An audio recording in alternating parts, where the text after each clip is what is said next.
इमारत में प्रवेश करते ही डेमियन का स्वागत एक विशाल स्वागत कक्ष ने किया, जो किसी होटल जैसा लग रहा था।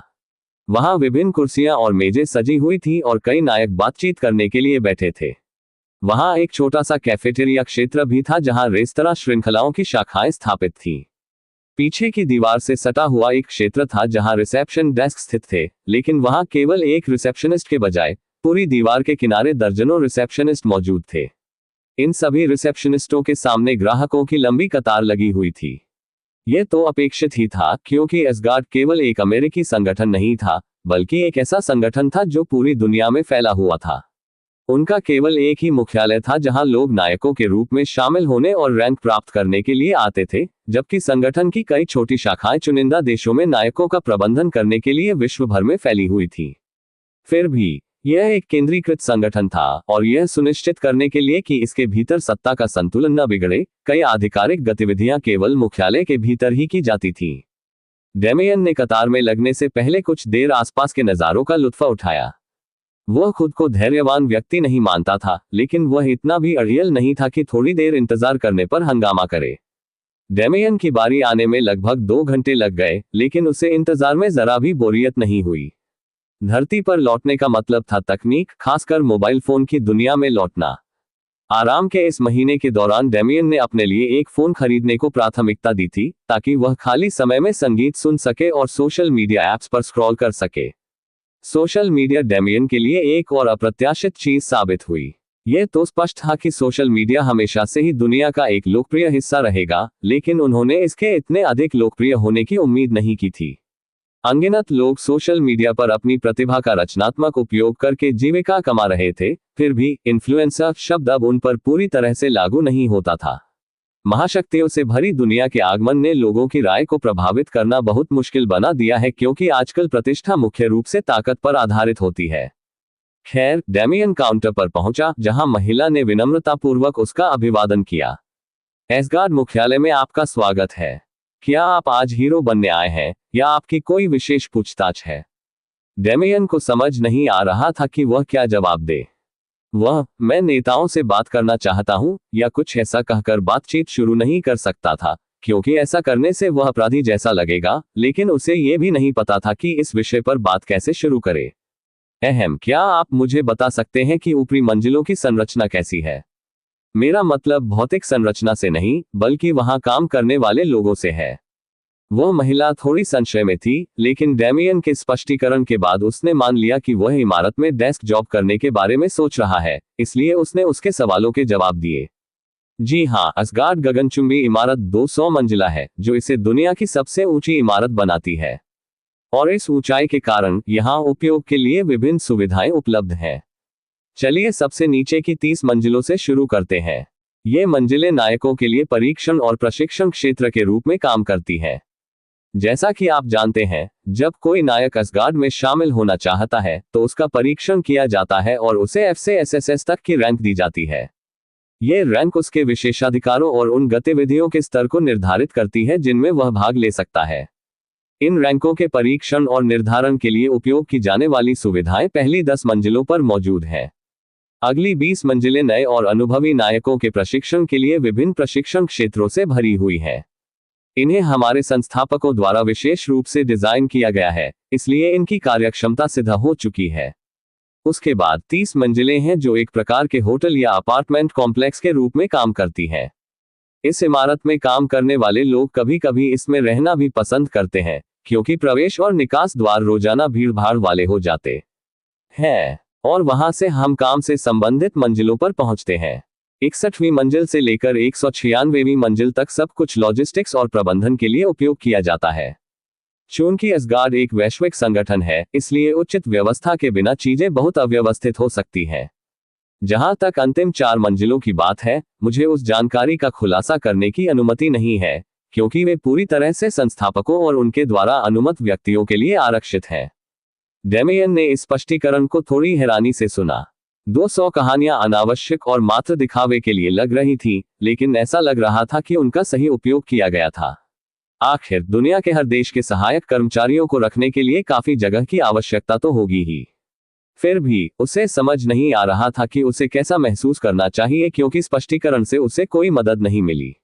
आह भरते हुए डेमियन ने फैसला किया कि हंगामा करने के अलावा उन्हें सचेत करने का कोई और तरीका नहीं था। लगता है मुझे ये काम कठिन तरीके से ही करना पड़ेगा। महोदया, आपकी ताकत को देखते हुए जो होने वाला है उसमें आपको चोट लग सकती है, इसलिए कृपया सुरक्षित दूरी पर हट जाइए। डेमियन को आम नागरिकों को नुकसान पहुंचाने में कोई दिलचस्पी नहीं थी, लेकिन उसने अपनी बात पूरी सख्ती से कहने की कोशिश की।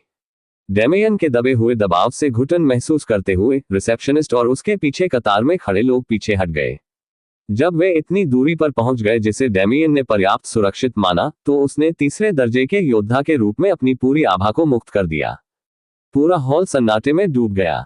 कमरे में मौजूद कई लोगों के दिलों में डर बैठ गया और उनके भीतर तक खौफ पैदा हो गया। किसी को नहीं पता था कि डेमियन क्या चाहता है, लेकिन उसके कार्यों से ऐसा लग रहा था मानो वह मुख्यालय में तबाही मचाने आया हो। इमारत की सबसे ऊपरी मंजिल पर यिन जियान ने भी इस दबाव को महसूस किया। हालांकि इससे उसका दम नहीं घुटा, लेकिन उसे यह जाना पहचाना सा लगा। फिर भी यह किसी भी तीसरे दर्जे के व्यक्ति की आभा नहीं थी जिसे वह जानता था।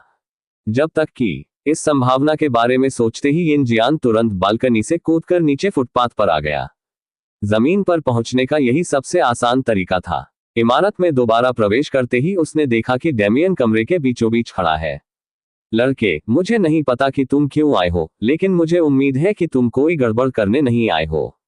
डेमियन उस आवाज की ओर मुड़ा और मुस्कुराया, फिर अपनी आभा समेट ली। अरे, यह मेरी गलती है।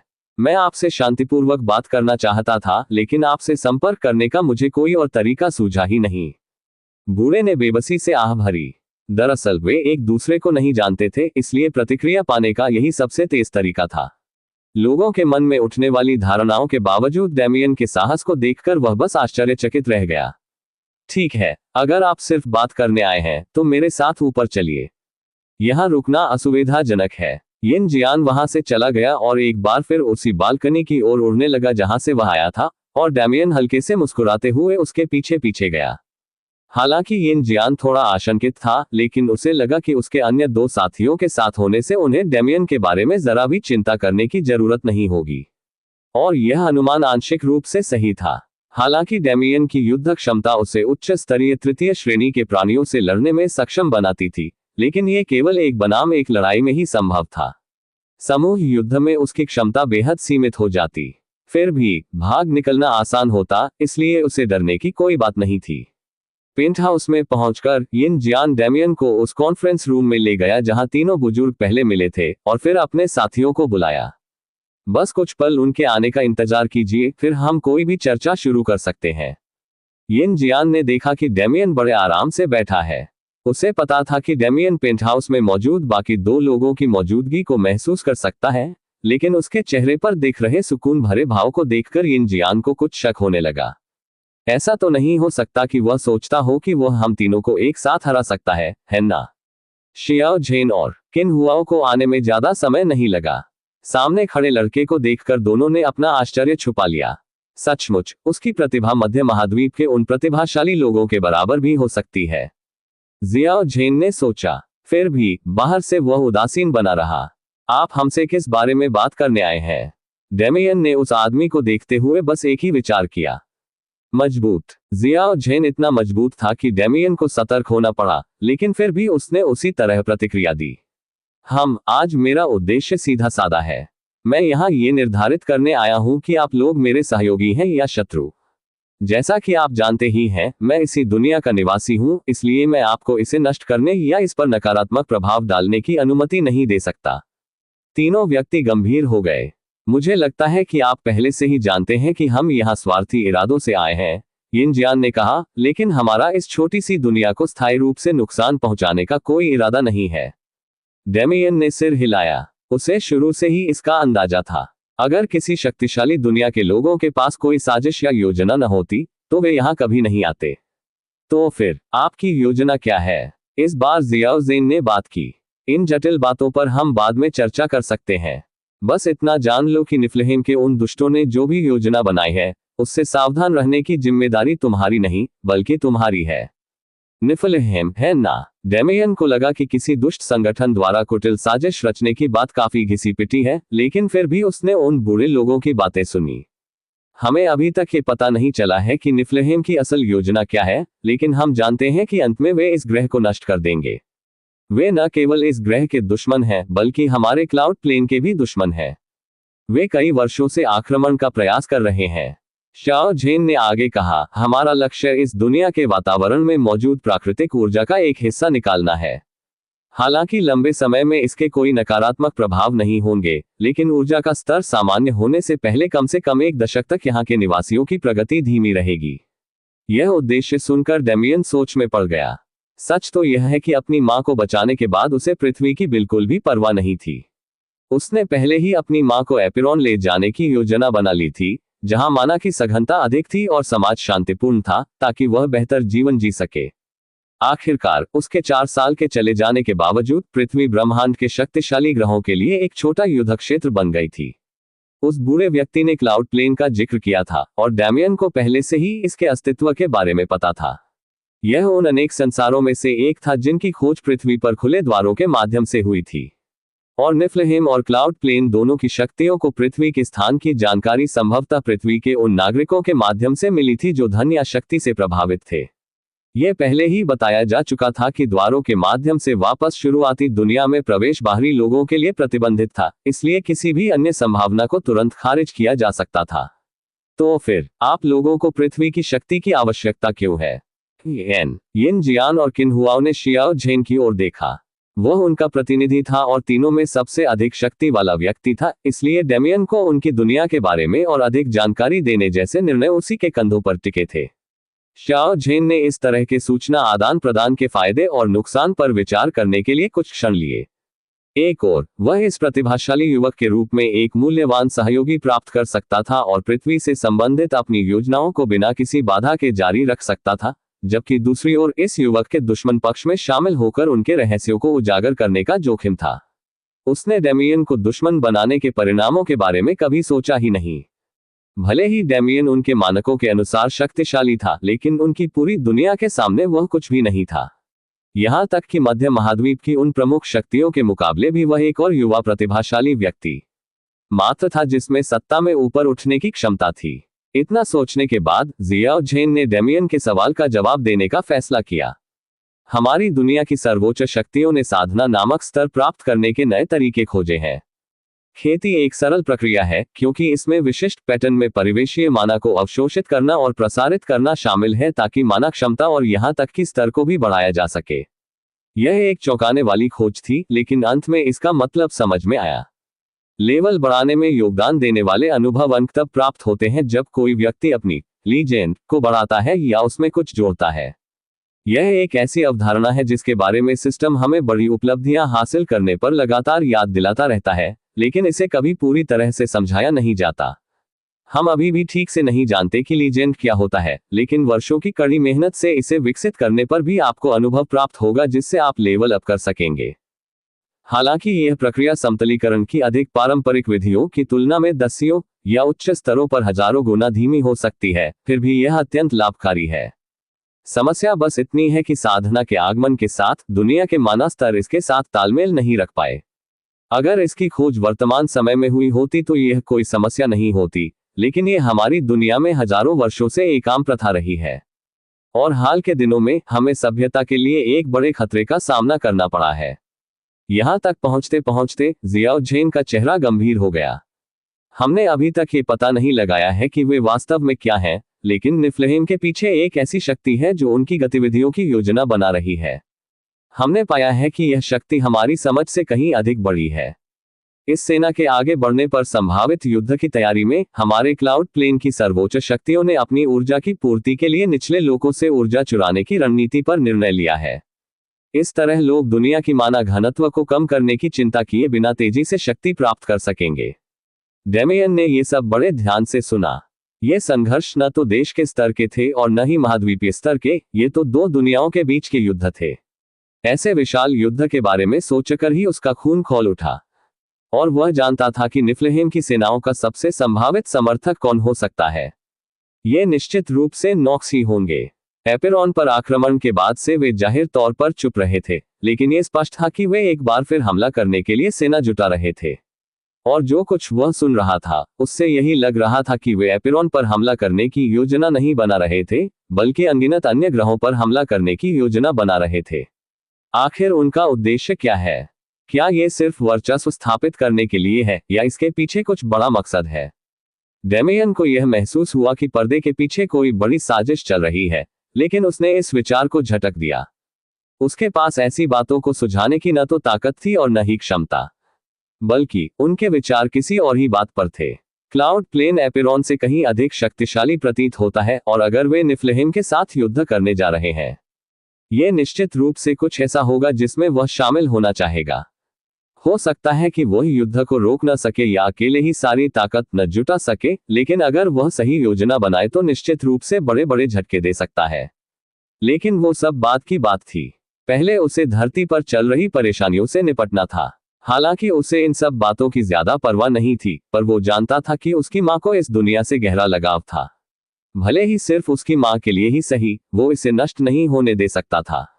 लेकिन एक दशक तक लगातार झेली गई असफलताओं से उन्हें कोई खास फर्क नहीं पड़ा।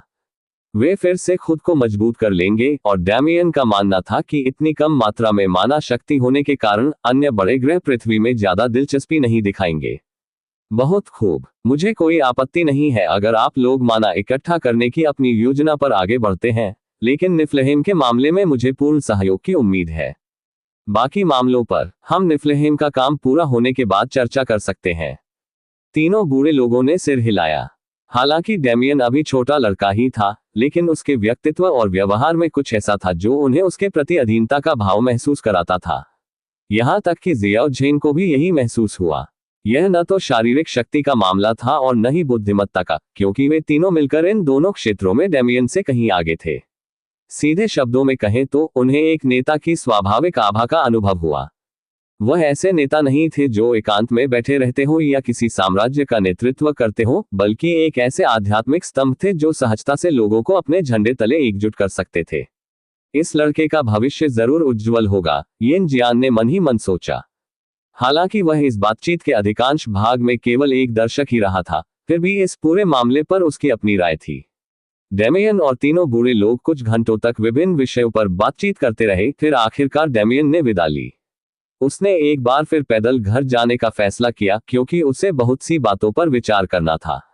उन बूढ़े लोगों ने कहा कि तथाकथित खलनायक रूपांतरित हो रहे हैं और उन्हें उनकी क्षमता से परे शक्ति प्रदान की जा रही है, और जो लोग ये शक्ति प्राप्त करते हैं वे परग्रही प्राणियों जैसे रूपांतरित हो जाते हैं। यह मंदिर की दीवारों पर अंकित नॉक्स की कहानी से बहुत मिलता जुलता लगता है। उस समय नॉक्स ने लोगों को अपने उपयोग के लिए कठपुतली बना लिया था, और जब आक्रमण हुआ तो वे अनुयायी पागलों की तरह निर्दोष नागरिकों की हत्या करने लगे। कट गैलोवे के आत्मा के अंश ने उल्लेख किया था कि इन लोगों में असामान्य शक्ति थी, फिर भी वे अजीब प्राणियों में परिवर्तित नहीं हुए। खैर, एक चापलूस के तरीके जाहिर तौर पर उसके मालिक के तरीकों जितने परिष्कृत नहीं होंगे। डेमियंस की पहली प्राथमिकता अपनी मां और एलेना को पृथ्वी से सुरक्षित स्थान पर ले जाना था।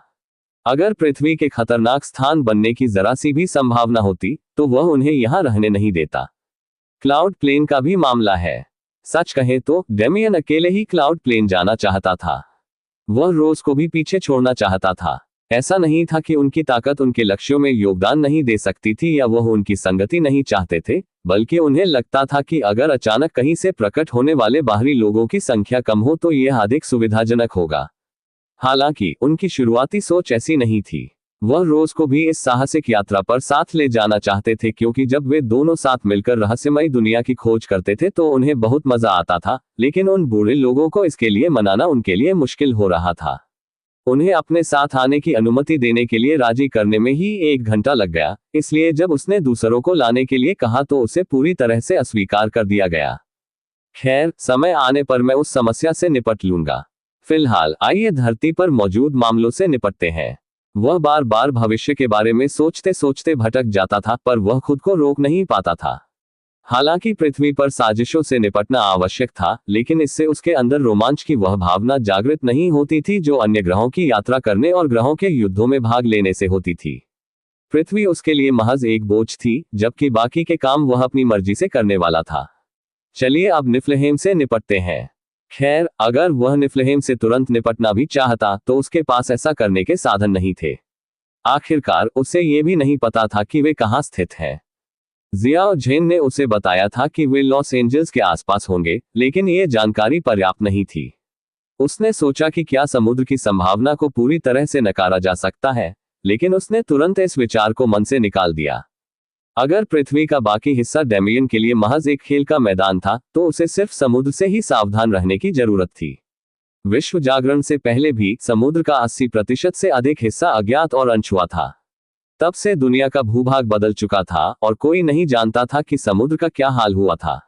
एकमात्र ज्ञात तथ्य यह था कि यह खतरनाक था। पशुओं का पालन पोषण मनुष्यों की तुलना में कहीं अधिक सरल था, क्योंकि उन्हें चौथे स्तर तक पहुंचने के लिए किसी प्रशिक्षण की आवश्यकता नहीं थी। जब तक वे अन्य पशुओं को खाते रहते, उन्हें शक्ति प्राप्त होती रहती थी। और इसलिए जब दुनिया के विशाल महासागर माना के संपर्क में आए और उनमें रहने वाले जानवर हिंसक हो गए, तो कोई केवल उस अराजकता की कल्पना ही कर सकता था जो इसके परिणामस्वरूप उत्पन्न होगी। पिछले लगभग 3 वर्षों में समुद्री यात्रा पूरी तरह से अव्यावहारिक विकल्प बन गई थी। तट के पास पहुंचते ही नावों पर हिंसक जानवरों द्वारा हमला कर दिया जाता था और समुद्र में आगे बढ़ने पर यात्रा और भी खतरनाक हो जाती थी। और समस्या सिर्फ पृथ्वी पर पैदा हुए जीव जंतुओं तक ही सीमित नहीं थी। कालकोठरियां मनुष्यों के लाभ के लिए नहीं बनाई गई थी, बल्कि ब्रह्मांड में किसी प्रकार का संतुलन बनाए रखने के लिए थी। कम से कम पृथ्वी के निवासियों ने कालकोठरियों में मिले परलोकवासियों से यही समझा था। और अगर द्वार भेदभाव नहीं करते, तो ये स्पष्ट था कि कुछ द्वार समुद्र के भीतर खुलेंगे। ये द्वार अछूते और अनछुए रह जाएंगे और अंततः वे कालकोठरी के टूटने का कारण बनेंगे। उन द्वारों के भीतर मौजूद जानवर समुद्र में बाढ़ ला देंगे। उस स्थिति से आगे 2 संभावित स्थितियां उत्पन्न हो सकती हैं।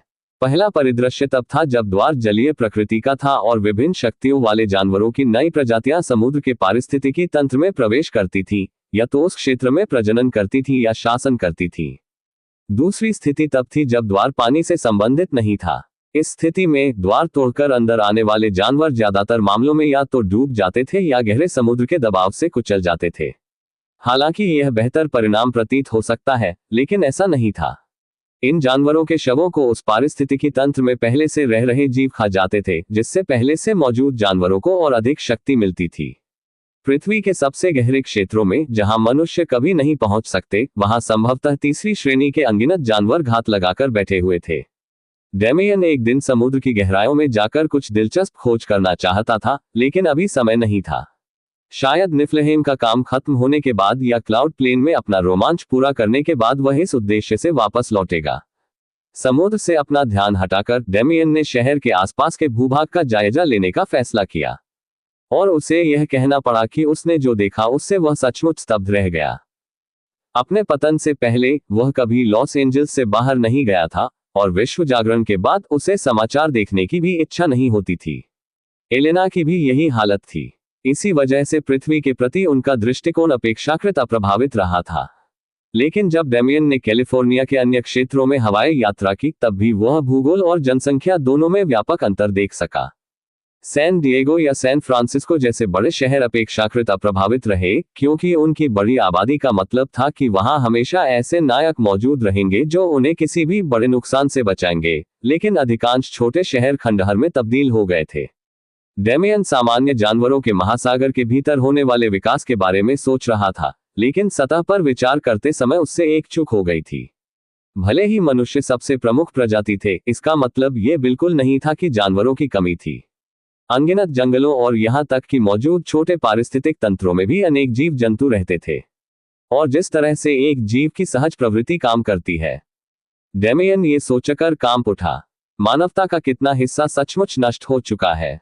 भले ही सबसे मजबूत और सबसे अधिक आबादी वाले क्षेत्रों में सामान्य स्थिति बनी हुई हो, बाकी का क्या? कितनी जमीन जंगली जानवरों के हाथों खो गई है। अमेज़न वर्षावन जैसे उन क्षेत्रों के बारे में सोचते हुए, जो पृथ्वी पर जानवरों के अस्तित्व में आने से पहले भी मनुष्यों के लिए खतरनाक थे, डेमियन को लगा कि स्थिति उनके मूल विचार से कहीं अधिक चिंताजनक है। फिर भी ऐसा नहीं था कि वह इसके बारे में कुछ कर सकता था।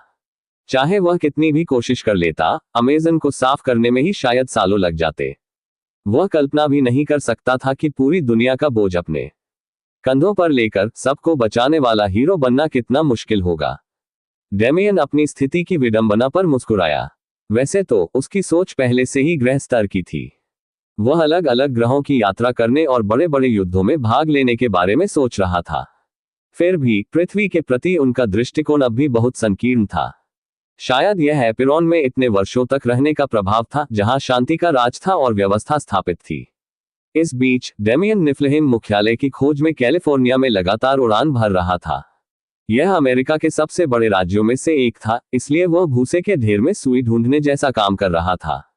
साथ ही अगर वह कैलिफोर्निया के पूरे इलाके में खोज कर भी लेता तो भी यह काम तुरंत पूरा नहीं हो पाता। वह पहले ही पूरा दिन अपनी सबसे तेज गति से उड़ते हुए बिता चुका था और संभवतः उसने राज्य का केवल 20% भाग ही तय किया था। उसकी शक्ति का स्तर अब भी एक शहर को नष्ट करने के लिए पर्याप्त से अधिक नहीं था। लेकिन डेमियन अब इतनी ऊर्जा से थकने की स्थिति से बहुत आगे निकल चुका था। नींद उसके लिए विलासिता थी, आवश्यकता नहीं। डेमियन पूरी रात और अगले दिन भी बिना आराम किए खोज जारी रखता रहा। वह केवल तभी रुका जब उसकी ऊर्जा कम होने लगी ताकि वह उसे पुनः प्राप्त कर सके। और अंततः उनके अथक प्रयासों का फल मिला। डेमियन ऊब रहा था, इसलिए लॉस एंजल्स लौटने से पहले उसने एक बार फिर सैक्रामेंटो का चक्कर लगाया। हालांकि जल्द ही वह एक दलदली क्षेत्र में पहुंच गया जो सैन फ्रांसिस्को क्षेत्र तक फैला हुआ प्रतीत होता था। उस विचित्र भूभाग को थोड़ा और जानने की इच्छा से डेमियन ने अपनी यात्रा धीमी कर दी। तभी उसकी नजर दलदल के भीतर मौजूद उस अस्पष्ट गुंबदनुमा संरचना पर पड़ी। इसे आसानी से नजरअंदाज किया जा सकता था क्योंकि इसका रंग भी गंदे पानी में घुल मिल गया था, लेकिन डेमियन की दृष्टि इतनी तीव्र थी कि इस तरह का छलावरण काम नहीं कर सका। विडंबना यह है कि अगर उन्होंने किसी प्रकार के मायाजाल का उपयोग किया होता तो उसे वह क्षेत्र आसानी से मिल जाता। डेमियन ने गुंबद के पास जाने से पहले अपनी आभा पूरी तरह छिपा ली। उस संरचना को देखकर उसे तुरंत लगा कि यह किसी दुष्ट खलनायक का अड्डा है। शायद यह उन कॉमिक्स का असर था जो उसने बचपन में पढ़ी थी।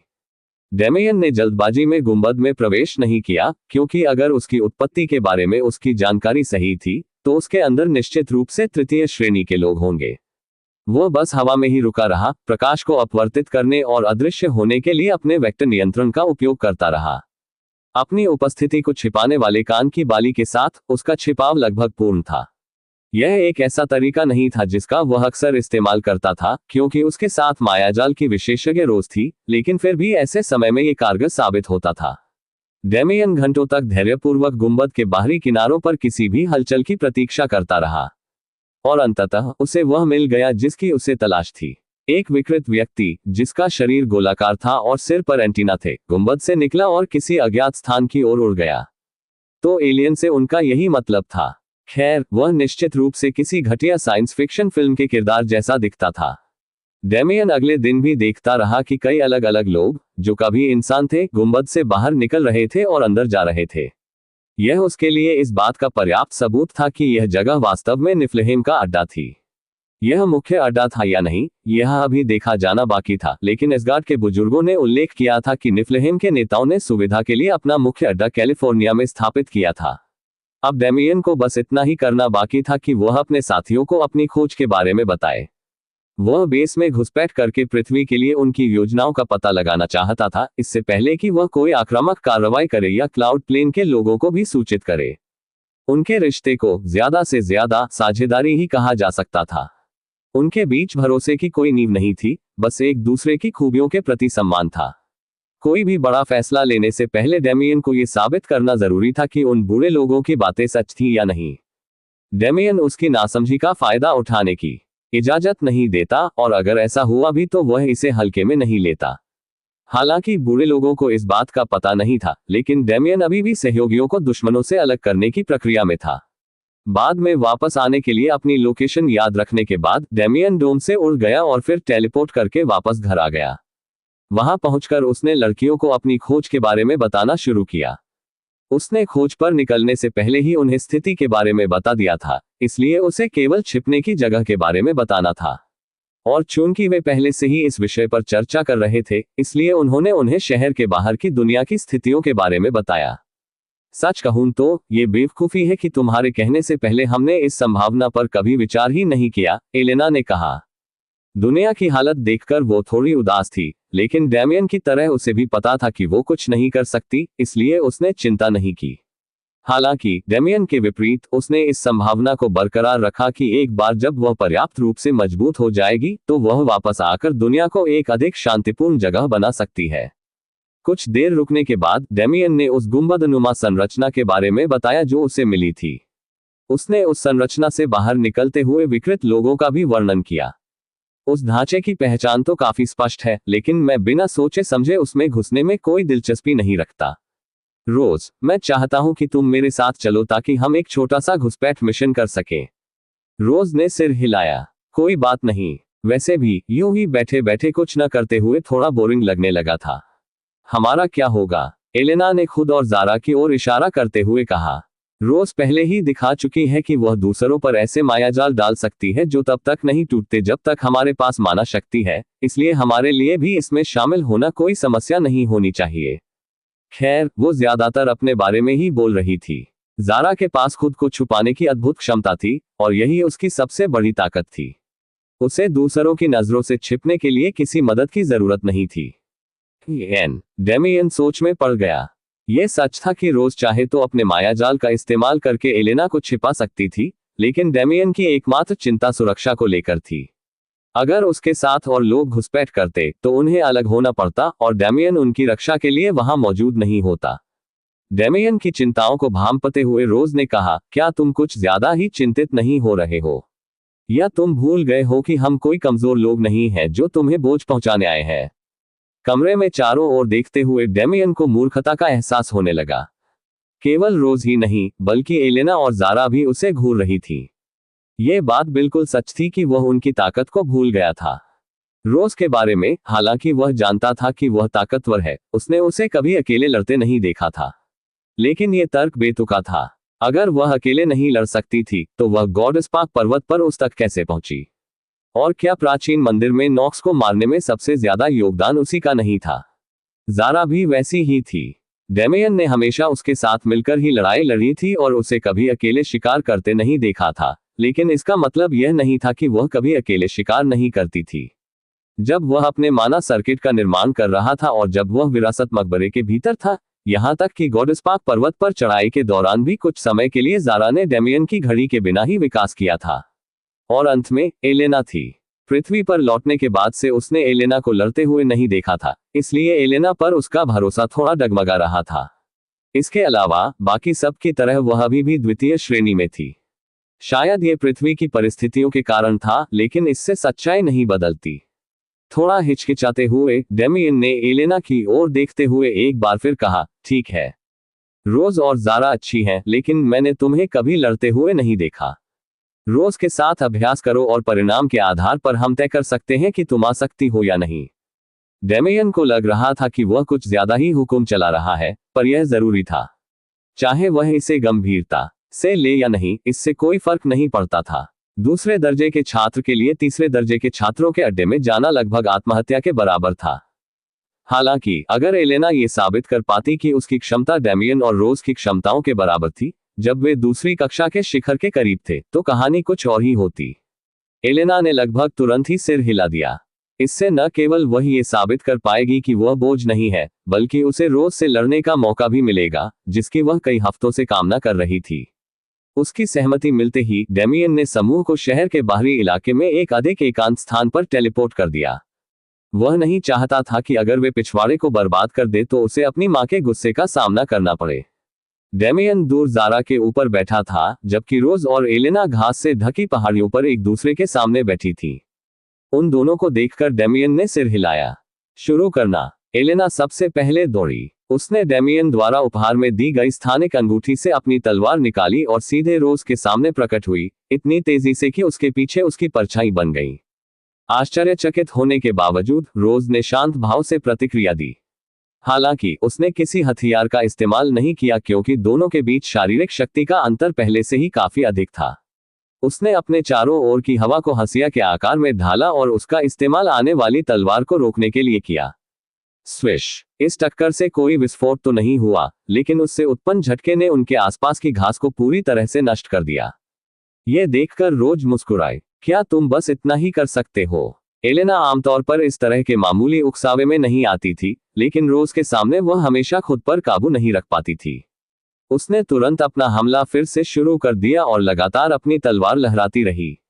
हालांकि वह एक जगह नहीं रुकती थी। एलेना की गति अविश्वसनीय थी, वह लगभग एक जगह से दूसरी जगह टेलीपोर्ट हो जाती थी और अपनी तलवार से वार करते हुए रोज के चारों ओर चक्कर लगाती रहती थी। तलवार देखने में कटाना जैसी थी, लेकिन उसकी गुणवत्ता डेमियन और रोज के हथियारों जैसी नहीं थी। लड़ाई देखते हुए ही डेमियन को इस अंतर का एहसास हुआ।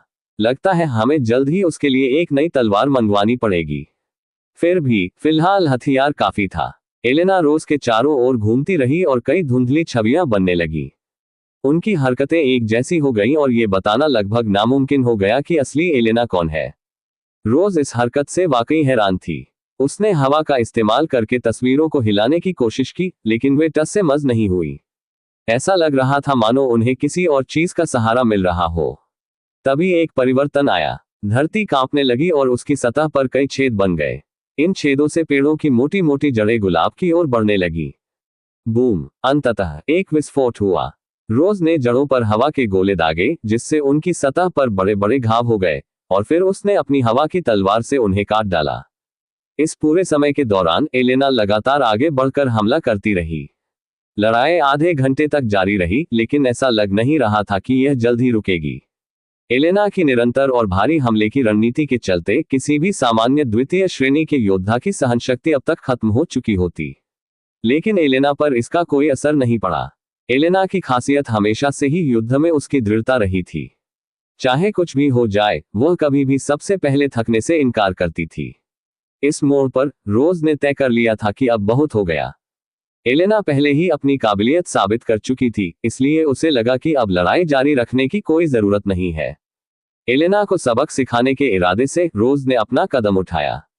भ्रमित सिंहासन। उसके शब्दों के साथ ही वातावरण अंधेरे में डूब गया। जैसे जैसे उसकी छवियां धीरे धीरे गायब होती गईं, एलेना रुक गई। घबराहट के बजाय उसने सावधानीपूर्वक आसपास का अवलोकन किया और अपने विकल्पों का आकलन किया। अंधेरे से आकृतियां उभरने लगीं।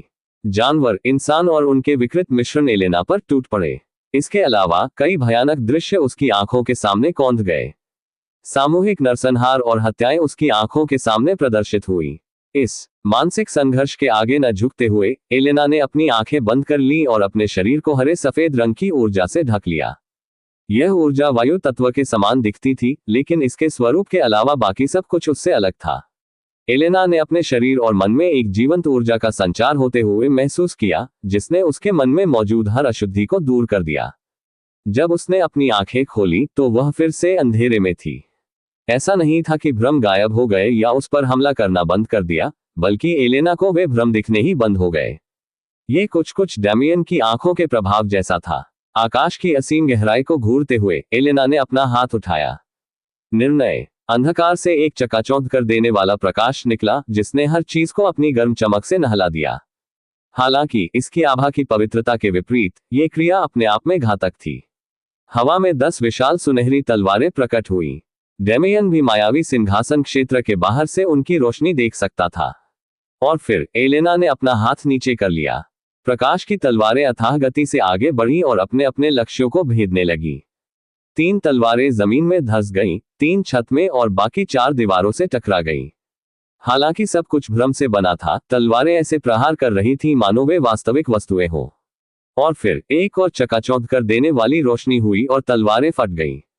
एलेना के आसपास के वातावरण में प्रकाश के तीरों की बारिश हो रही थी, मानो वह एक भी जगह को अछूता नहीं छोड़ना चाहती हो। और धीरे धीरे मायावी क्षेत्र में दरारें पड़ने लगी। रोज इसे होने नहीं देने वाली थी। उसने अपना सिंहासन प्रकट किया और एलेना का मुकाबला करने की तैयारी में जुट गई। अनजाने में ही उसने अपना पद खो दिया।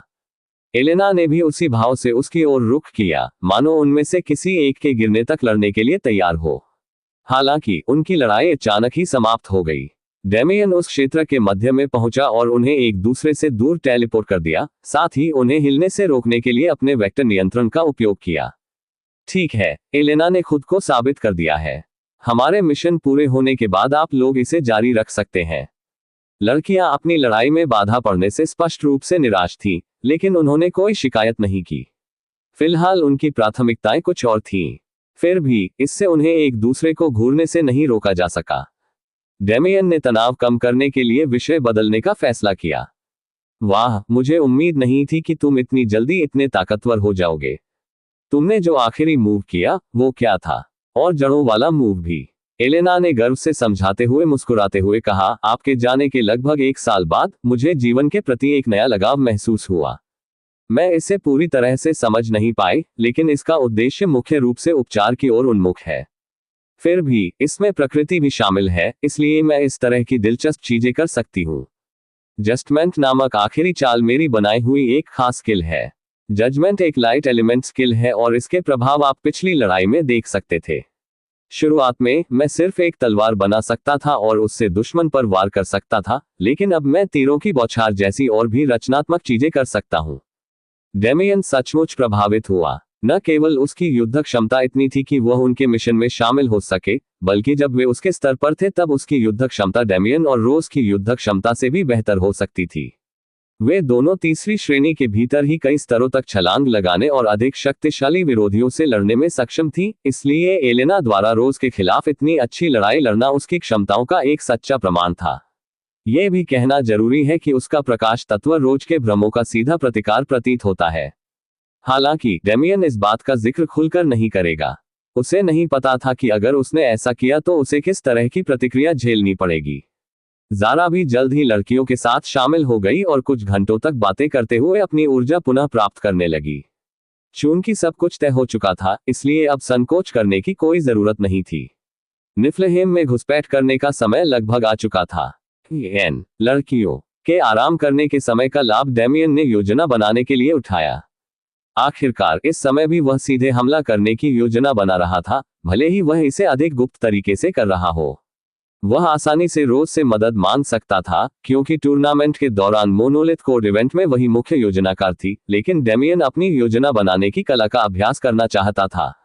यह एक ऐसी चीज थी जिसमें उसे भविष्य में महारत हासिल करनी थी, इसलिए अभी से शुरुआत करना अच्छा था। अगर मैं अभ्यास करना भी चाहूं तो मेरे पास कोई दिशा निर्देश नहीं है। मैं बस इतना ही सोच सकता हूं कि हमें घुसपैठ करनी होगी। फिर भी यह ऐसा क्षेत्र नहीं था जिसमें डेमियन शारीरिक प्रशिक्षण की तरह आसानी से निपुणता हासिल कर सके। समझने की क्षमता में भी वह शीर्ष स्तर का था, लेकिन किसी कारणवश ऐसा लगता था कि उसका दिमाग दीर्घकालिक योजना बनाने या रणनीति तैयार करने के लिए अनुकूल नहीं था। मुझे कम से कम साजिश रचने की बुनियादी क्षमता की आवश्यकता है। यदि मैं स्वयं साजिश नहीं रच सकता तो भी दूसरों की साजिशों को उजागर करने में ये क्षमता सहायक होगी। घुसपैठ करने के बाद डेमियन योजना के बारे में सोचता रहा। उसने सबसे पहले टीम की संरचना तय करने से शुरुआत की। यह हिस्सा आसान था। छोटे स्तर पर, खासकर पृथ्वी पर, वह अकेले ही पूरी सेना की तरह काम कर सकता था, इसलिए उसे केवल छुपने में मदद की जरूरत थी। लेकिन मैंने अभी तक वेक्टर नियंत्रण में महारत हासिल नहीं की है। प्रकाश अपवर्तन तकनीक का उपयोग करना सतत विकास का अभ्यास करने का एक अच्छा तरीका होगा। अगर वह पकड़ा भी जाता तो उसके लिए भाग निकलना बहुत आसान होता। उसे पूरा यकीन था कि वहां कोई ऐसी संरचना या चीज नहीं होगी जो अंतरिक्ष को रोक सके, खासकर इसलिए क्योंकि वहां स्थान को छिपाने के लिए कोई मायावी संरचना भी नहीं थी। तो फिर मैं रोज और एलेना को एक साथ रखूंगा, क्योंकि एलेना के पास खुद के छिपने के तरीके नहीं है। कम से कम मुझे तो ऐसा ही लगता है। एलेना के सारे राज उसके लिए जानना नामुमकिन था जब तक कि वह खुद उसे न बताए, और वह उसकी निजता का सम्मान करता था, इसलिए उसने कभी पूछा भी नहीं।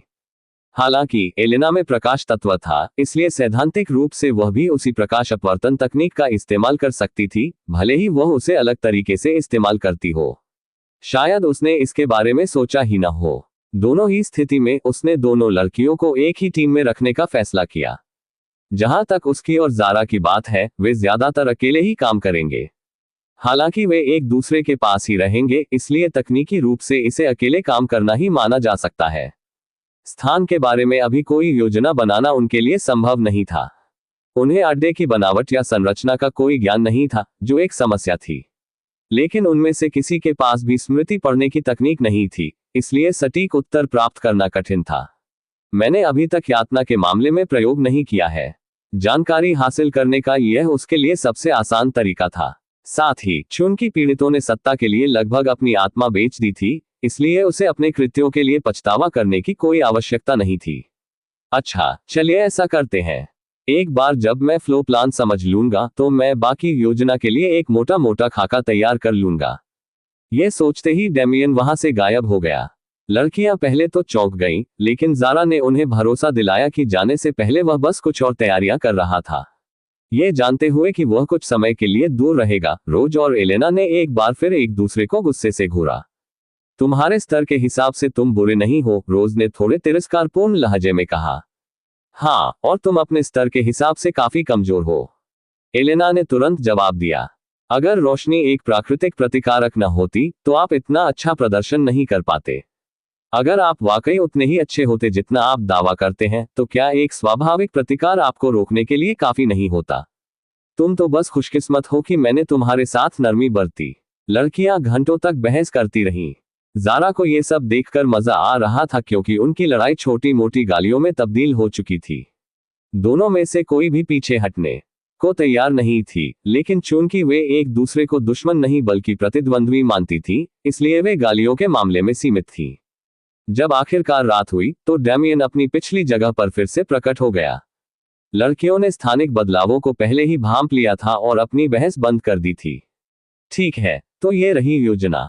स्वाभाविक रूप से रोज और एलेना दोनों को अपनी जोड़ी बनने से असंतोष था, लेकिन अंत में उन्होंने कुछ नहीं कहा।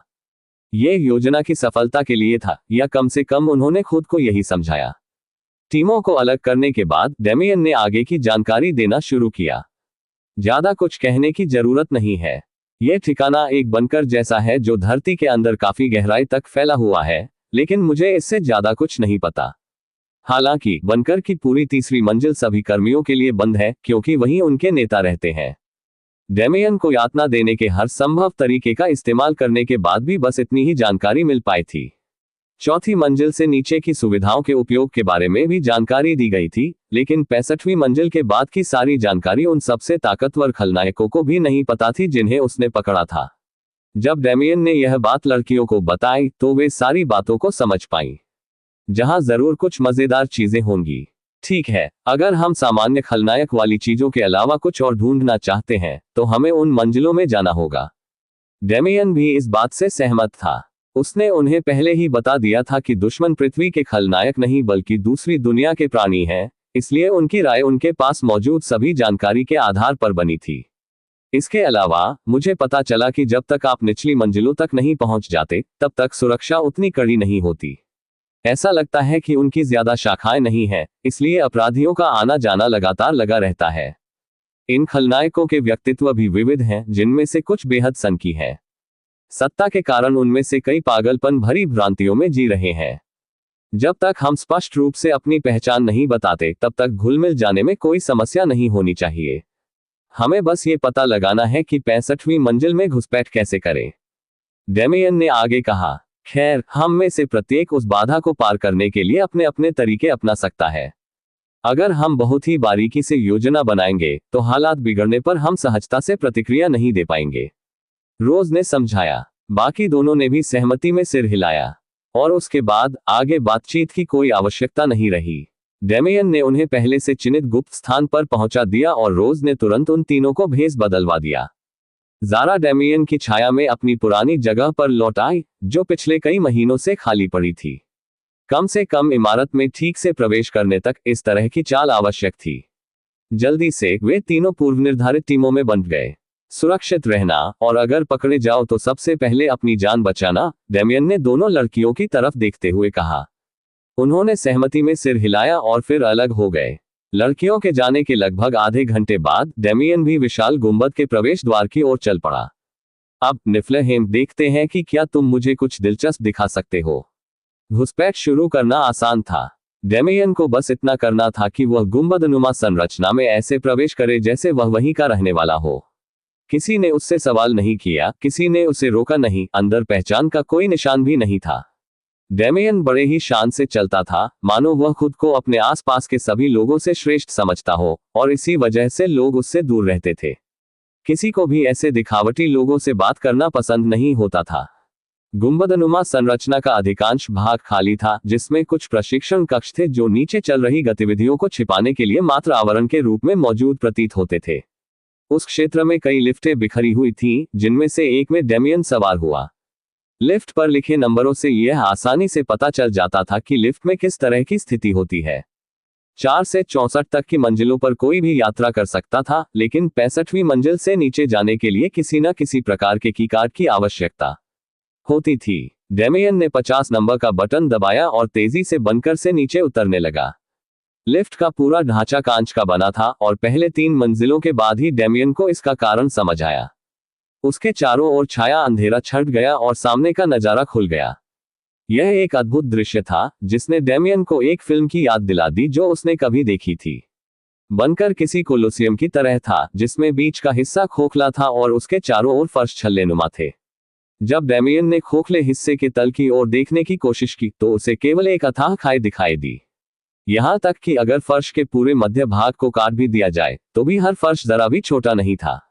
डेमियन को अलग अलग मंजिलों पर काम कर रहे अनगिनत लोग दिखाई दे रहे थे, जिनमें से कई तो सामान्य ऑफिस कर्मचारियों जैसे दिख रहे थे। निफलहेम में हर कोई खलनायक नहीं है, उनमें से कुछ को बस जीविका कमाने का एक तरीका चाहिए था। कई सालों तक ऐसी ही सोच रखने वाले डेमियन उन्हें पूरी तरह समझते थे। उन्होंने इन लोगों को उनके फैसलों के लिए दोषी नहीं ठहराया, न ही उन्हें इसका खामियाजा भुगतने की इच्छा थी। लेकिन अगर हालात इतने बिगड़ गए तो लोग जीते हैं और लोग मरते हैं। चाहे मुझे उनसे सहानुभूति हो या न हो, ये तथ्य नहीं बदलता कि वे एक तथाकथित खलनायक संगठन के लिए काम करते हैं। उन्हें इसके परिणामों का सामना करने के लिए तैयार रहना चाहिए था। कम से कम डेमियन खुद को यही समझाने की कोशिश कर रहा था। वह बस अपने संभावित कार्यों को सही ठहराने की कोशिश कर रहा था। वह जरूरत से ज्यादा सोचने वाला था, ऐसी स्थितियों के लिए योजना बनाता था जो शायद भविष्य में कभी घटित ही न हो। लेकिन ये जानते हुए भी वह इसके बारे में सोचना बंद नहीं करता था। डेमियन जल्द ही 50वीं मंजिल पर पहुंच गया। उसने सीधे 60वीं मंजिलों पर उतरने का फैसला इसलिए नहीं किया ताकि उसे शक न हो और साथ ही बनकर के माहौल का जायजा भी ले सके। जैसे ही लिफ्ट के दरवाजे खुले, डेमियन हलचल भरे कमरे में बाहर निकला। बूथ ए पर कोड 15, बूथ जी पर कोड 27। डेमियन का स्वागत आते ही सांकेतिक शब्दों और वाक्यांशों से होने लगा। यह तल बाहरी गतिविधियों की निगरानी और समर्थन दोनों के लिए था। हालांकि खलनायक आमतौर पर अपनी मनमानी करते थे, लेकिन ऐसे भी कई लोग थे जो धन, प्रतिष्ठा या यहां तक कि सत्ता हासिल करने के लिए अन्य तरीकों का इस्तेमाल करते थे। व्यापार इनमें से एक तरीका था और योगदान अंक दूसरा। निफलहेम के भीतर एक ऐसी व्यवस्था स्थापित की गई थी जिसका पालन अधिकांश खलनायक करते थे, और यद्यपि इस व्यवस्था के माध्यम से बहुत सारे भौतिक पुरस्कार प्राप्त किए जा सकते थे, लेकिन एक विशेष पुरस्कार ऐसा था जिसके लिए अधिकांश लोग प्रयासरत रहते थे। उत्परिवर्तन केंद्र शब्द एक होलोग्राफिक स्क्रीन पर लिखे गए थे, जिसके बाद विभिन्न विकल्पों को दर्शाने वाले अलग अलग नंबर दिए गए थे। इनमें सबसे महंगा विकल्प पूरे शरीर का उत्परिवर्तन था, लेकिन केवल एक अंग या यहां तक कि केवल सिर का उत्परिवर्तन करने के लिए कम खर्चीले विकल्प भी मौजूद थे। उनके पास शायद इतनी पूंजी नहीं होगी कि वे हर किसी को मनमाने ढंग से रूपांतरित कर सके, इसलिए उन्होंने बेकार लोगों को बाहर निकालने के लिए यह प्रणाली स्थापित की। यह सचमुच एक अच्छी व्यवस्था थी और इसका इस्तेमाल दुनिया के अलग अलग हिस्सों से आए हुए बहुत से लोग करते थे। डेमियन देखता रहा कि इस खास स्टेशन के लिए कतार लगातार आगे बढ़ रही है। वह इस बात को लेकर उत्सुक था कि उत्परिवर्तन केंद्र कैसे काम करता है, क्योंकि इस तरह के उत्परिवर्तन के पीड़ित कभी दर्द में नहीं दिखते थे और न ही वे दुखी होते थे, लेकिन उसके पास तुरंत ऐसा करने का समय नहीं था। सबसे पहले डेमियन ने अपने लक्ष्य पर ध्यान केंद्रित किया। कुछ देर तक उसी आडंबरपूर्ण रवैये के साथ इधर उधर भटकने के बाद डेमियन फर्श पर बने बाथरूम में दाखिल हुआ और प्रकाश का अपवर्तन करने लगा। उसने पहले ही यह जांच लिया था कि जब वह उस फ्लो पर घूम रहा होगा तो उसकी स्थानिक क्षमताएं काम करेगी या नहीं, इसलिए उसे पता था कि प्रकाश का अपवर्तन उसके लिए आसान होगा। डेमियन ने उस फ्लो पर किए गए सुरक्षा इंतजामों की भी जांच कर ली थी। विभिन्न स्थानों पर कैमरे लगाए गए थे ताकि किसी भी प्रकार की दुर्घटना पर नजर रखी जा सके, और डेमियन को उनकी जगह का पता था। उनकी स्थिति ऐसी थी कि कोई भी जगह ऐसी नहीं थी जहां कैमरे की नजर न जा सके, इसलिए डेमियन की बाकी योजना के लिए काफी धैर्य की आवश्यकता होगी। वह खुद से बाथरूम का दरवाजा भी नहीं खोल सकता था, क्योंकि दरवाजे का अपने आप खुलना और बंद होना अजीब लगता। उसे किसी और के दरवाजा खोलने का इंतजार करना पड़ा, तभी वह अंदर घुस पाया। चूंकि प्रकाश का अपवर्तन किसी क्षेत्र प्रकार की शक्ति होने के बजाय उसके शरीर से जुड़ा हुआ था, इसलिए उसे गलती से लोगों को सचेत करने के बारे में चिंता करने की आवश्यकता नहीं थी। और डेमियन को मौका आसानी से मिल गया। बाथरूम से बाहर निकलते ही उसने लिफ्ट में प्रवेश करने के लिए वही प्रक्रिया दोहराई और एक बार फिर इंतजार करने लगा। इस बार उसके लिए कुछ भी हासिल करना बहुत मुश्किल था। पहले तो उसने म्यूटेशन सेंटर से नीचे उतरने का सोचा था, लेकिन चूंकि वह जगह अनजान थी, इसलिए उसने लंबा लेकिन सुरक्षित रास्ता चुना। वह लिफ्ट में तब तक इंतजार करता रहा जब तक कि चाबी वाला कार्ड लेकर कोई और व्यक्ति अंदर नहीं आ गया। इस इंतजार में कुछ घंटे लग गए और डेमियन ने खुद को छिपाने के लिए लगातार अपनी खुद की मानव शक्ति का उपयोग करना बंद कर दिया था। चूंकि उसकी शारीरिक उपस्थिति उसके कान की बाली में मौजूद कलाकृति से छिपी हुई थी और वह कालकोठरी में वर्षों के अभ्यास के माध्यम से अपनी आभा को छिपा सकता था, इसलिए उसे वास्तव में केवल अपने शरीर को छिपाने की आवश्यकता थी। और ज़ारा इस काम में पूरी तरह से मददगार साबित हुई। जब से वे मिले थे, पहली बार डेमियन को ज़ारा के साथ परछाइयों में शामिल होने का एहसास हुआ। उसने उसे लिफ्ट में लंबी परछाइयों में मिला दिया और वे दोनों बस साथ बैठे इंतजार करते रहे। कई घंटे बीत गए, लेकिन उनके धैर्य का फल मिला। बैच पहने एक महिला लिफ्ट में दाखिल हुई, लेकिन 65वीं मंजिल पर जाने के बजाय वह सीधे 90वीं मंजिल पर उतर गई। चूंकि लिफ्ट केवल 100 मंजिलों तक ही जा सकती थी, इसलिए वह निश्चित रूप से उच्च पदस्थ महिला रही होगी। मुझे नहीं पता कि 90वीं मंजिल से शुरुआत करना अच्छी बात है या बुरी बात, इसलिए बस यही उम्मीद करते हैं कि सब कुछ अच्छा हो। तारांकन तारांकन तारांकन। वहीं रोज और एलेना को सबसे निचले तलों तक पहुंचने के लिए इस तरह के बेतुके इंतजार का खेल नहीं खेलना पड़ा। बंकर में प्रवेश करते ही उन्होंने डेमियन की तरह ही एक ऐसा भाव दिखाया जैसे वे किसी से संपर्क न कर सके। लिफ्ट में घुसते ही वे सीधे 64वीं मंजिल पर चले गए, जरा भी देरी नहीं करना चाहते थे। लिफ्ट से बाहर निकलकर दोनों लड़कियां शांति से प्रवेश द्वार पर लगे सुरक्षा गेट तक गईं, तभी रोज के हाथ में एक कार्ड दिखाई दिया। कार्ड स्वाइप करते ही उसे तुरंत उस फ्लो पर जाने की अनुमति मिल गई। ये कार्ड पूरी तरह से भ्रमों से बना था, फिर भी यह भौतिक तल पर मौजूद प्रतीत होता था। विरासत मकबरे के पुरस्कारों से प्राप्त ज्ञान के माध्यम से रोज इस कार्ड जैसी ठोस संरचनाएं बनाने में सक्षम थी। हालांकि इसका आकार अभी भी बहुत छोटा था, लेकिन इस तरह की क्षमता के संकेत भविष्य में असीमित संभावनाओं का संकेत देते थे। कार्ड के डिजाइन की बात करें तो एलेना ने इसका ध्यान रखा था। उसने अपनी जीवन शक्ति का उपयोग करके उस व्यक्ति की जीवन आभा को पकड़ लिया था जिसके साथ वे लिफ्ट में दाखिल हुए थे, और उसके शरीर को इस तरह नियंत्रित किया कि उसने अपना पहचान पत्र निकाल लिया। उन्हें प्रवेश द्वार पर ही एक शोधकर्ता से मिलने का सौभाग्य प्राप्त हुआ था। एलेना ने जीवन के जादू से ऐसा कैसे किया, इस बारे में रोज को भी जिज्ञासा थी, लेकिन अभी पूछने का समय नहीं था। सब कुछ खत्म होने के बाद वह जवाब ढूंढ सकती थी। रोज ने एलेना द्वारा जुटाई गई जानकारी का उपयोग करके कार्ड की प्रतिकृति बनाई, जिससे उन्हें निचली मंजिलों तक आसानी से पहुंच मिल गई। दोनों लड़कियों के बीच लगातार होने वाली लड़ाइयों को देखते हुए यह आश्चर्यजनक था कि गंभीर होने पर वे एक टीम के रूप में कितनी अच्छी तरह से काम करती थी। जिन दरवाजों पर ताला लगा हुआ था और जिन्होंने कभी उनके प्रवेश पर रोक लगा रखी थी, उन्हें पार करते ही सबसे पहले लैब कोट पहने शोधकर्ताओं की कतारें दिखाई दी। उनमें से प्रत्येक अपने अपने वर्कस्टेशन पर झुकी हुई थी और सामने मौजूद परियोजनाओं के अलावा किसी और चीज पर ध्यान केंद्रित नहीं कर रही थी। अपने काम पर नजर डालते हुए भी रोज और एलेना ने अपना उदासीन चेहरा बनाए रखा, लेकिन अंदर ही अंदर वे सचमुच डिस्गस्टेड थे। आखिर ये पता लगाना मुश्किल नहीं था कि ये शोधकर्ता किस सामग्री का उपयोग कर रहे थे।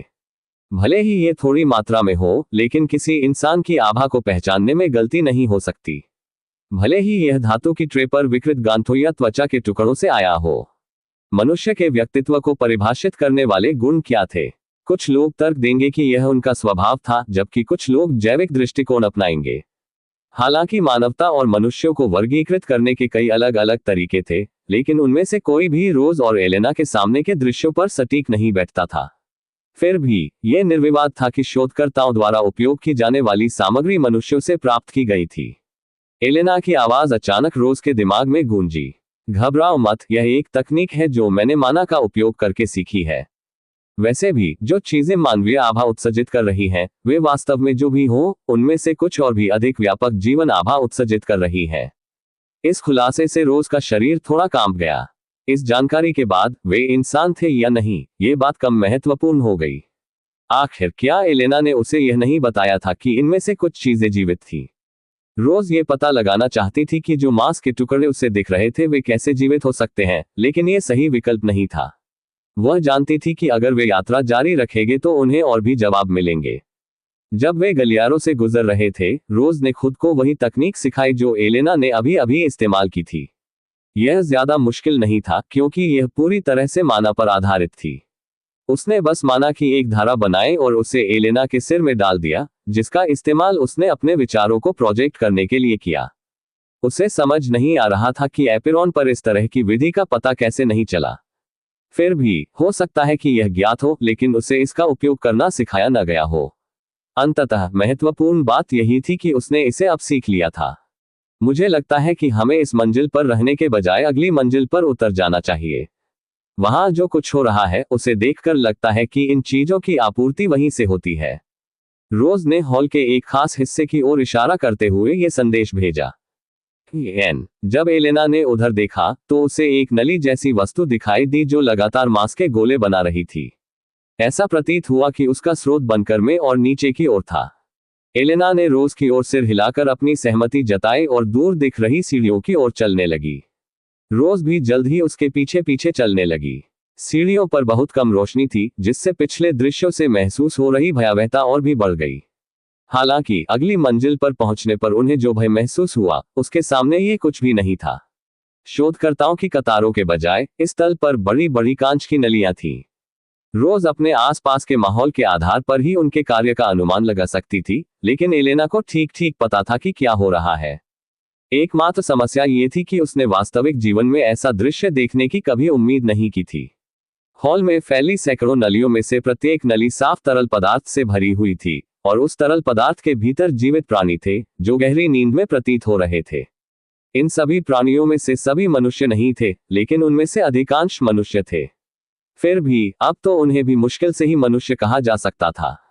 उनमें पाई जाने वाली विकृतियां छोटी छोटी चीजों जैसे अतिरिक्त उंगलियां या उनके शरीर से निकले अजीब उभारों से लेकर दो जुड़े हुए सिर या अतिरिक्त भुजाएं जैसी अधिक भयावह चीजों तक थीं, जो प्राकृतिक होने के बजाय उन पर प्रत्यारोपित की गई प्रतीत होती थी। ट्यूबों में बंद सभी प्राणियों में केवल एक ही विशेषता समान थी। उन सभी के शरीर पर नसों की तरह मोटी काली रेखाएं थीं। कुछ रेखाएं बाहर की ओर अधिक स्पष्ट थीं, जो टैटू जैसी दिखती थीं।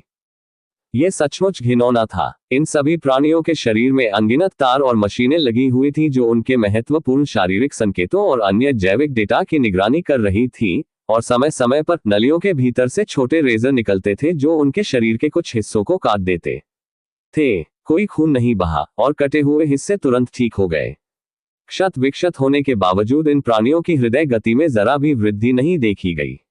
या तो उनकी मानसिक स्थिति पहले ही खराब हो चुकी थी, या फिर वे यातनाओं के कारण दर्द के प्रति सुन्न हो गए थे। न तो रोज और न ही एलेना ये जानना चाहती थी। भले ही यही 65वीं मंजिल पर चल रहे प्रयोग का स्रोत हो, उन्हें कोई फर्क नहीं पड़ता था। वे आगे बढ़ना चाहती थी, लेकिन दोनों जानती थी कि अगर वे आगे बढ़ती रहीं तो उन्हें और भी भयानक दृश्य देखने को मिलेंगे। फिर भी उन्होंने हिम्मत जुटाई और अगली मंजिल पर उतर गए।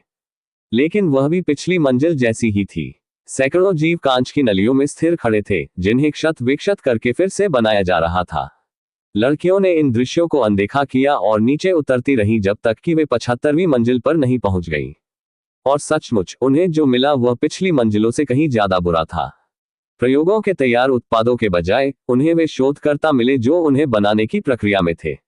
शोधकर्ताओं में से एक ने कहा, विषय 1258 खुराक के लिए तैयार है। हाँ, परिवर्तनों की निगरानी के लिए वीडियो लॉग चालू रहेगा। 65वीं मंजिल पर मौजूद शोधकर्ताओं के विपरीत, यहाँ के शोधकर्ता पूरी तरह से खतरनाक पदार्थों से बचाव वाले सूट पहने हुए थे। फिलहाल लड़कियां केवल एक समूह पर ध्यान केंद्रित कर रही थीं, लेकिन उस मंजिल पर उनके जैसे अनगिनत अन्य समूह भी मौजूद थे। इस समूह ने एक नग्न व्यक्ति को घेर लिया था, जिसे धातु की मेज पर बांधा गया था। उसका मुंह ढका हुआ था, लेकिन उसकी आंखों में खौफ साफ झलक रहा था। रोज और एलेना ने देखा कि इस विशेष समूह का नेता काले रंग के गाढ़े तरल पदार्थ से भरी सिरिंजें लेकर उन्हें पीड़ित के शरीर में इंजेक्ट कर रहा था। जैसे ही वह तरल पदार्थ उसके शरीर में प्रवेश किया, वह व्यक्ति जम गया। उसकी आंखें इतनी ऊपर चढ़ गईं कि केवल सफेद भाग ही दिखाई दे रहा था और उसका पूरा शरीर एक झटके में हिल गया। और फिर चारों तरफ अफरा तफरी मच गई। वह आदमी अचानक बुरी तरह छटपटाने लगा, जंजीरों की परवाह किए बिना। उसके सिर को बांधने और मुंह को बंद करने वाले तंत्र टूट चुके थे, और उस आदमी की चीखें पूरे इलाके में गूंज उठी। उस आदमी की छाती पर काली नसें उभरने लगी और फिर पूरे शरीर में फैलने लगी। जब वे उसके गले तक पहुंची तो उसकी आवाज भी चली गई। नसें तेजी से बढ़ने लगी और उनमें कंपन होने लगा। जल्द ही उन्होंने उसका पूरा शरीर ढक लिया। और फिर एक और भी भयावह दृश्य सामने आया। उस आदमी की जांघ में एक बड़ा सा छेद हो गया और फव्वारे की तरह खून बहने लगा, जिससे शोधकर्ता खून से लथपथ हो गए। हालांकि खून की यह बारिश ज्यादा देर तक नहीं चली। जैसे उसके शरीर में हजारों कीड़े रेंग रहे हों, वैसे ही उस आदमी की त्वचा हिलने डुलने लगी और फैलने लगी। इसके बाद नई मांसपेशियां और हड्डियां बनने लगी। ये सिर्फ उसकी जांघें ही नहीं थी। जहां उस आदमी का दिल होना चाहिए था, वहां एक और बड़ा छेद खुल गया। इस छेद के नीचे से मेज की ठंडी धातु भी दिखाई दे रही थी। एक भुजा बनने लगी, जो छेद पूरी तरह बंद होने से पहले दो भुजाओं में बदल गई। उस आदमी की आंखों से समझदारी की चमक गायब हो चुकी थी और यह स्पष्ट था कि वह सोच नहीं पा रहा था। एक पागल जानवर की तरह वह अपने दांत पीसता और अपने पास आने वाली किसी भी चीज पर गुर्राता। उसके शरीर पर काली नसें और भी गहरी हो गईं, मानो उसके अस्तित्व के हर हिस्से को भेद रही हो। उसी क्षण मुख्य शोधकर्ता ने एक बटन दबाया। एक निराकार गैस पूरे क्षेत्र में फैल गई, जिससे वह व्यक्ति धीरे धीरे जबरन कोमा में चला गया। एक और नाकामयाबी। इसे बाकी लोगों के साथ रख दो ताकि उच्च अधिकारी इसका अध्ययन कर सकें। शोधकर्ताओं में से एक ने सिर हिलाया और निर्देशों का पालन किया। उस व्यक्ति को उसी तरह की कांच की नली में डाला गया जैसी लड़कियों ने पहले देखी थी और उसे दूसरे सदस्य को सौंप दिया गया। यह स्पष्ट था कि उसे कहां ले जाया जा रहा था। दोनों लड़कियां एक दूसरे को देखती रह गईं, उनकी आंखों में साफ तौर पर सदमा झलक रहा था। हमने अभी अभी क्या देखा? दोनों में से एलेना ज्यादा सदमे में थी। रोज ने मंदिर की दीवारों पर लोगों के उन्मादी व्यवहार को दर्शाने वाले भयावह चित्र देखे थे और खुद भी यातनाएं झेली थी, जबकि एलेना ने इस तरह की किसी भी चीज का जरा भी सामना नहीं किया था। दरअसल यह शायद उन पहले हत्याओं में से एक थी जिसे उसने देखा था। वह जानवरों को गिनती में नहीं लेती थी, क्योंकि वह उन्हें हमेशा अनुभव प्राप्त करने का साधन मानती थी, लेकिन जब बात इंसानों की हो तो मामला अलग था। आखिर यह उसकी अपनी ही प्रजाति थी। वह इस सदमे से इतनी आसानी से उबर नहीं सकती थी। फिर भी एलेना ने अपनी घृणा और भय को नजरअंदाज करने की पूरी कोशिश की। यह आखिरी बार नहीं था जब उसने ऐसे भयावह दृश्य देखे थे, और वह जानती थी कि उसे किसी न किसी मोड़ पर इंसानों को मारना ही पड़ेगा। इन सब के अलावा अगर वह घबरा जाती तो उनका मौजूदा मिशन खतरे में पड़ जाता।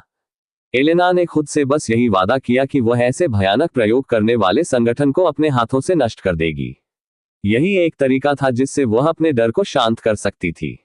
मुझे इस बारे में कुछ बुरा सा महसूस हो रहा है, रोज ने संदेश भेजा।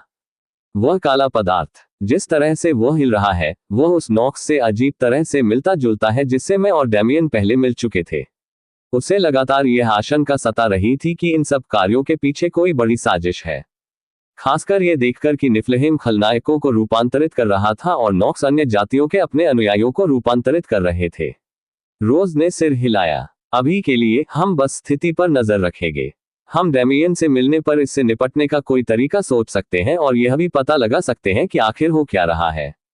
जहां लड़कियां उस भयावह दृश्य से उबरने की कोशिश कर रही थीं, जिसे उन्होंने अभी अभी देखा था, वहीं डैमियन कुछ बिल्कुल अलग महसूस कर रहा था। अपने भीतरी हिस्से से महसूस हो रही घबराहट के बावजूद डैमियन इसे महसूस करने से खुद को रोक नहीं सका। विस्मयकारी। वह अपने सामने मौजूद विशाल संरचना को केवल विस्मयकारी बता सका।